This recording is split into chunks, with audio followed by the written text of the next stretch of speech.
Hello and welcome back to another video. So today we're doing the full review on the Note 20 Ultra. And I'm really contemplating returning this, but it might not be for the reasons you expect. We'll talk about that after we go fully in depth into the different aspects of this phone. So we'll start with the price. And we all know this phone costs $1,300. However, it seems like with Samsung, we never pay the full price, which may be a factor along with the rising costs of Qualcomm's processors for why Samsung is raising their prices so much. The Note series is fully loaded with specs. We have the Snapdragon 865 Plus, 12GB of RAM, 128GB of base storage with expandable storage. We have a 4,500 mAh battery powering a 6.9-inch display. Speaking of the display, as I said, it's a 6.9-inch display, but it's also a WQHD Plus display with 120Hz refresh rate. Just like in the S20 Ultra, you cannot use 120Hz with the 1440p resolution at the same time. Nevertheless, this display is immaculate. The panel's colors and sharpness are just great.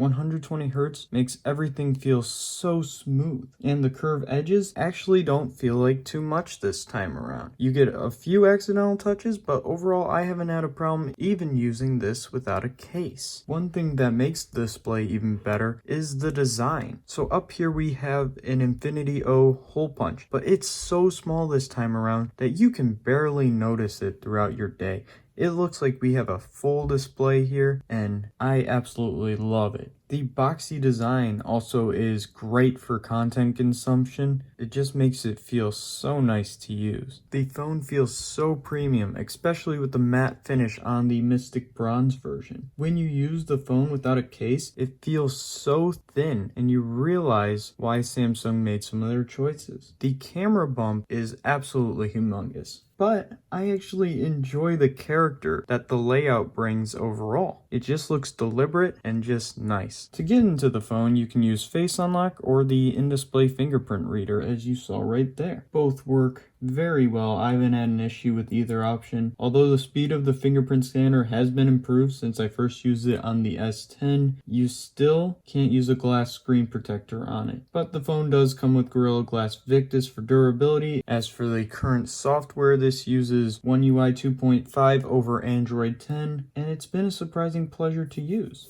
As someone who loves stock Android, One UI can feel a little bit different, but Samsung has really refined their software experience since the TouchWiz days. That being said, for me at least, I have to make a lot of tweaks to get the phone exactly how I like it. I don't personally mind this, but some people want it to be almost perfect out the box. And for me, it just isn't. And with most Galaxy phones, this thing has a load of features that some might find useful and others may never use. I love the incredible versatility of the Note. For example, Samsung Pay is perfect for me. It works at basically every card reader around due to the addition of the MST technology. Wireless DeX allows you to turn your Note into a desktop experience without having to plug anything in. Bixby Routines allows me to adjust my settings automatically to fit my certain routine, like if I'm at work or in school. And I use the link to Windows, as you can see right here, to give me the best experience of connecting my phone to a PC. It does so many things that the iPhone does with Macs, but we could go on to a whole video about that. And then we finally have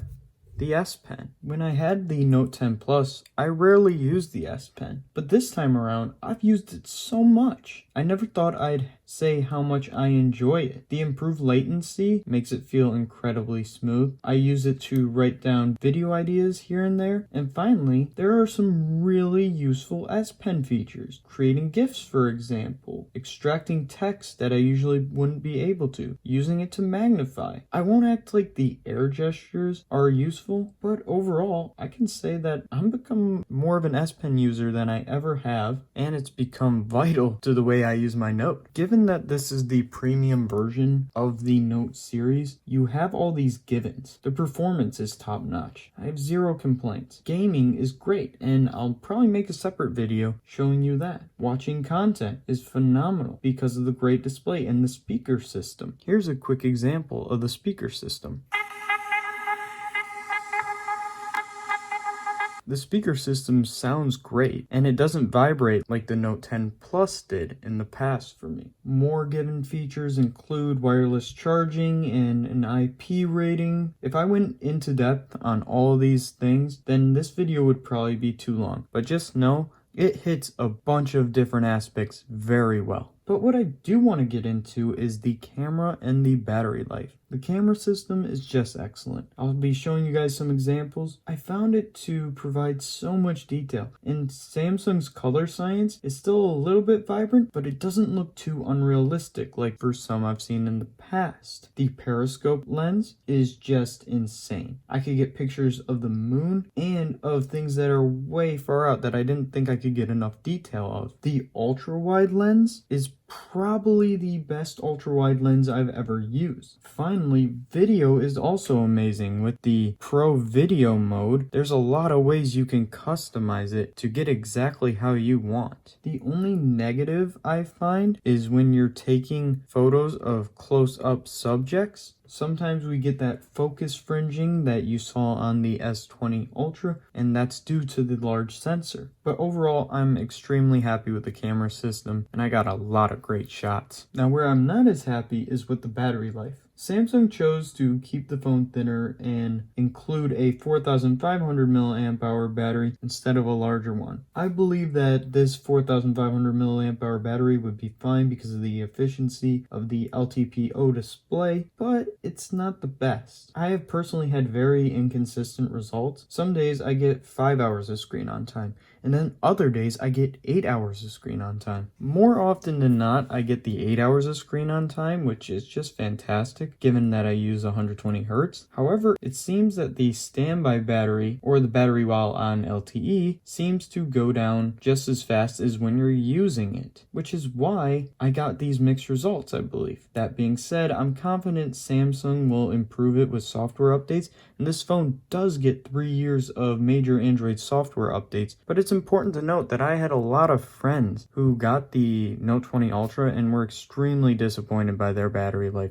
Here's the verdict. As you can probably tell, my experience has been very positive. Heck, I might even say this is the best phone I've ever used. Yet, I'm thinking of returning it, but not because I'm frustrated. This phone is near perfect when it comes to all the basics, and it gives you a bunch of features, yet it can be boring. I'm thinking to myself, maybe I would find more excitement in the budget sector, or in the foldable form factor. But these glass slab flagships from many companies have almost hit their peaks. This isn't a bad thing by any means. It just makes me wonder what the next thing is. So maybe I'll keep it because I really do enjoy it. Or maybe I'll return it. Let me know what you guys think. I hope you all are doing well, and peace.